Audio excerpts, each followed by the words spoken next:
Hello students, today we are going to try our first C++ program. Now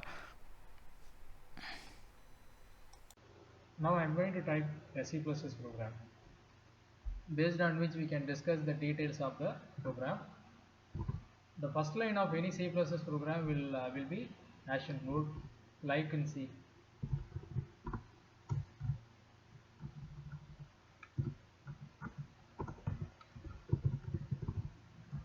But here the header file is not stdio.h but it is iostream. So this is equivalent of stdio in C. It has got the input output functions. And also note that I haven't typed the .h. .h is only needed with the C while typing the header files, but here we will be typing just the name of the header file. And after that there is one more mandatory statement, which is using namespace std. I will explain the purpose of this line later, but remember that this has to be included in your program. Only then your program will compile properly. Next is the main function where we are going to type our program. I'm just going to use this program for displaying a message.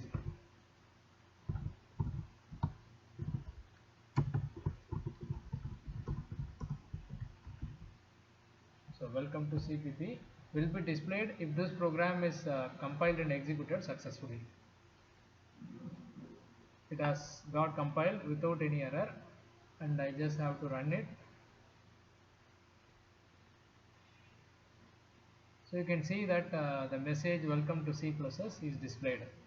So it may look like a very small program, but it still serves the purpose of understanding the ingredients of a C++ program. Why we have to type iostream, why we have to type a namespace, what is the purpose of main function, what is the role of these two brackets, these two braces, and cout. So we will understand all of the details from the following explanation. I just demonstrated you a small C++ program, and with the help of the small program we are going to understand lot of details behind the C++ syntax. So every C++ program, whether it's small or large, is going to follow the same syntax. So it's very useful for us to understand that through this program. In that program we had seen that there is a usage of a main function. So every C++ program must have one main function, and this is in fact same as in C program. In C also it is a rule that every program must have one main function. Functions are the fundamental building blocks of C++. So as we write more programs, we will actually have lot of functions involved in the program. In this small example we just had only one main function, but as we start writing larger programs, there will be many more functions, but still only one main function is permissible in any C++ program, but we can have lot of other user defined functions. Similarly, we will also make use of lot of built-in functions like the printf and scanf that we used in C. Similar functions are available under C++ also. So we will be including them with the help of the libraries. And at the end of the main function, we have got the two brackets.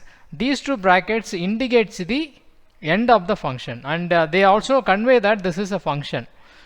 Without the brackets, the main will be seen as a variable by the compiler. It is actually the two brackets at the end of any function that convey to the compiler that this has to be considered as a function, not as a variable. And another usage of this these two brackets is that they are also useful for passing arguments. We will later use functions where we may transform or we may transfer one set of values from a function to another function. So in that case, this is the placeholder of the argument. So we will fill this with the necessary values so that it gets transferred to another function. But when you don't send any arguments, we just leave it empty. And the int that was mentioned before the main function conveys that this function is going to return an integer value. So any function is capable of returning a value. It is up to the programmer whether to utilize that capability or just to ignore it. If you don't have anything to return, then you can just mention it as a void function. So void before a function name implies that there is nothing to be returned from this function, and compiler will not expect any return value. But when you replace void by some other data type like int, character or float, then it is an information to the compiler that this function should necessarily return a value of this particular data type. And in this example we have got the int in front of main function.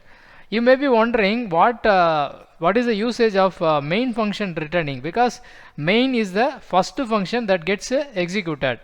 So in that case where the return value goes, the return value is simply ignored. This is just a formality that we are mentioning int before main function, and we can't return this any value from main function to somewhere else, because main function is being the first function.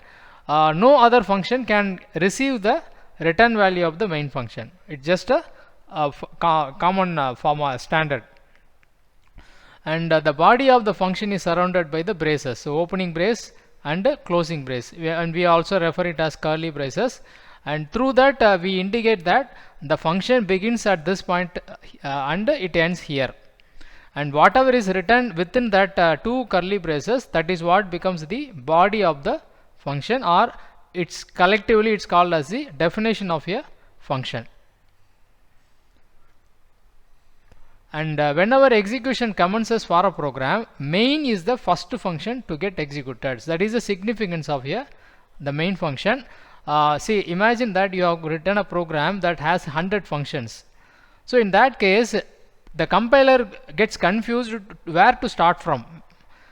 To avoid that confusion, how the programming language has been written is that irrespective of the number of functions that are present in a program, compiler always look for the main function, and the moment it finds the main function, it starts execution from the main function. And that is why the rule says that every program must have one main function. And you can now understand what is the problem if there is no main function. It's like compiler has no clue where to start the execution. The next statement we made use of in the program is a cout. So we have a lot of details to understand about cout. First of all, cout is equivalent of printf in C. Printf is an output statement in C, and the similar role is performed by cout, but it has a lot of syntax differences. Though the functionality is same, the outcome is same, but in terms of implementation and the syntax, they both are different. And it is used to display output on the screen. And we have ended the cout statement with a semicolon, and semicolon is used across any, so every statement will end with a semicolon. And the purpose of semicolon at the end of cout as well as in all other statements is that it is a semicolon that indicates the end of a statement, without which the compiler won't understand where you begin and where you end a statement. It will consider two statements as together. So to separate, the semicolon act as a separator. And an advantage of cout over the printf is that you no longer need to break your head to use the appropriate ampersand and the percentage, like in the case of printf. So in printf you have to use ampersand and also percentage symbols, percentage D or percentage C or something. None of that is required in cout. You can simply write cout A, which means that A will be taken, A will be displayed. The value of A will be displayed on the screen irrespective of its data type. So it is left to the compiler's responsibility to properly implement it, so that whether it is integer, character or float, appropriately it is displayed on the screen. So this is a major relief while writing the cout. And this particular symbol, which is two less than operators together, is termed as an incertain operator, because through the cout you are inserting some value into the stream. And similarly later we will come across the cin function, which is used for getting input, and in that case we will be using two greater than symbols together, and that we will be referring as extraction. Here we are extracting value from the stream into the program. The identifier cout is actually an object. This is a very, very important point. Not necessarily important from usage point of view, but for knowledge point of view you have to be aware of it, that printf is a function. It's a function, but the cout is a object. Though they both perform a similar task, their implementations are entirely different. Printf is implemented as a simple function, whereas cout is implemented as a object, and it is predefined in C++ to correspond to the standard output stream, which is the monitor. So automatically cout is associated with the monitor, but if needed you can replace the monitor by some other output stream also. Now what is a stream? A stream is an abstraction that refers to the flow of data either to the stream or in from the stream. That is, if it is output, then the data goes to the stream, that is to the monitor, whereas if it is input, then the data is retrieved from the stream, which is keyboard.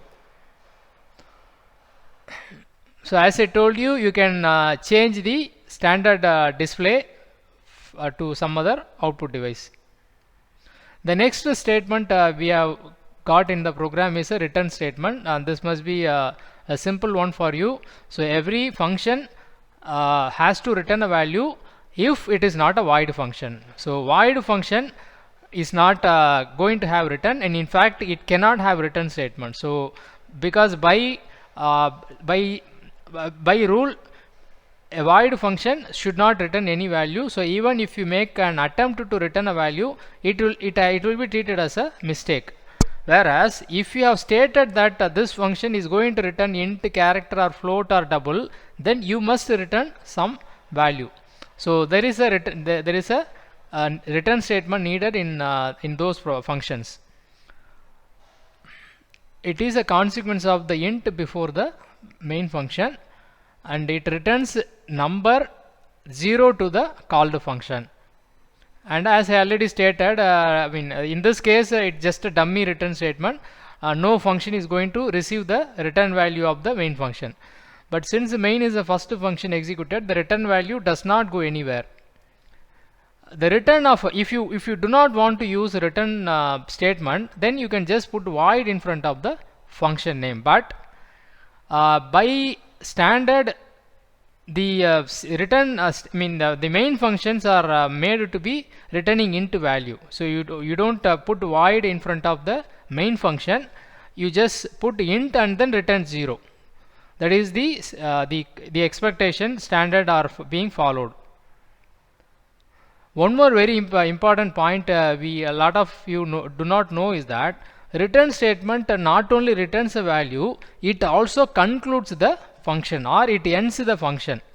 You just try putting some printf statement after the return statement and see whether it gets printed. It won't be printed. So compiler uses the return statement for two purposes. One, it is to return a value from the called function to the calling function, and number two, it also signals the end of a function. Void spaces. Void spaces are nothing but the spaces, the blank spaces, which are included with the help of carriage returns. That is, when you press space bar, line speed tab, vertical tabs, all of that. Okay, but point is that C compiler or C++ compiler don't consider these blank spaces. It simply ignores them. It is only for the human readability we use the blank spaces. So you can write a program without any blank space. It won't confuse the compiler in any way. It will properly interpret because it uses the delimiter semicolon.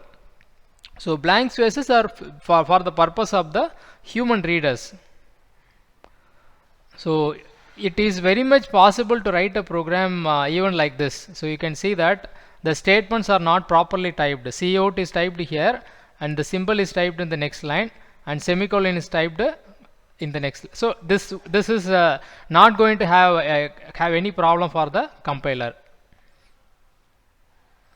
The next is precursor directives, which is nothing but the hash include statement. So hash include statement is also there in the C programming and it is continuing in the C++.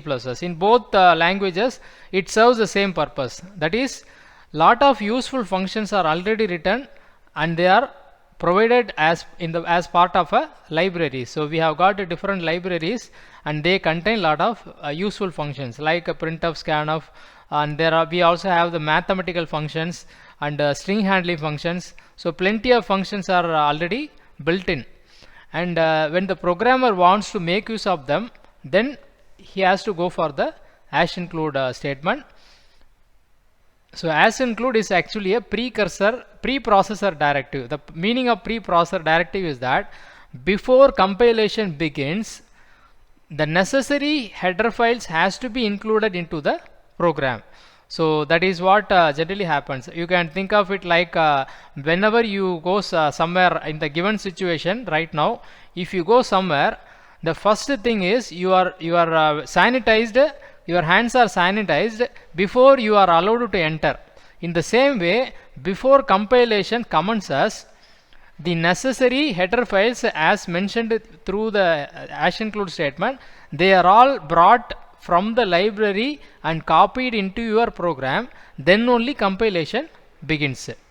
So for example, if you have mentioned scanf somewhere in your program, before execution the scanf statement is replaced by the actual implementation of the scanf, and this is done with the help of a module of the compiler called preprocessor. The preprocessor directive hash include tells the compiler to insert another file into your source file. So it gets replaced by so during execution, that is before execution, it gets replaced by the actual content of that particular file. Now hash include is followed by the header file. So we are now going to look at some details about the header files. In our example, we just used one header file called iostream. So iostream is a primary header file of C++, just like stdio.h. So iostream comprises of all the common input-output functions like the cout, cin, cout, and so on. So we will be including this particular header file in all our programs. Just blindly include them in all the programs, and so iostream is an example of a header file. It is concerned with the basic input-output operations that we have already seen, cin and cout. So without this, you won't be able to make use of the cout statement. This program will not compile if you remove the iostream from your program, because cout will be seen as unrecognized statement. The next one is it is unique in C++. It was not there in C. Now we are going to use it in all our programs. This is called the using directive. The idea behind the using directive is namespaces. So what happens under C++ is that it has got a lot of keywords. It has got so much of keywords, and those keywords are segregated into different namespaces. So you can imagine namespaces like sections. Though thousands of students study the same branch, they get separated into different sections. So section A comprises of 60 students, section B has got another 60 students, like that. In the same way, the various keywords and functions of the C++, they are all segregated or segmented into different namespaces, and that is what we are referring as using directive. So in our example, we made use of using std. So std is a namespace that consists of the cout statement. So in order to use cout, you must do two things, that is hash include iostream and using std. But what if I do not use std? It is not mandatory like hash include iostream. You can even avoid std, but the difficulty is that you have to refer to the cout, the std, every time you make use of cout. So whenever you write the cout statement, you must precede it by std scope resolution operator. That is, two colon operators are written together is called scope resolution.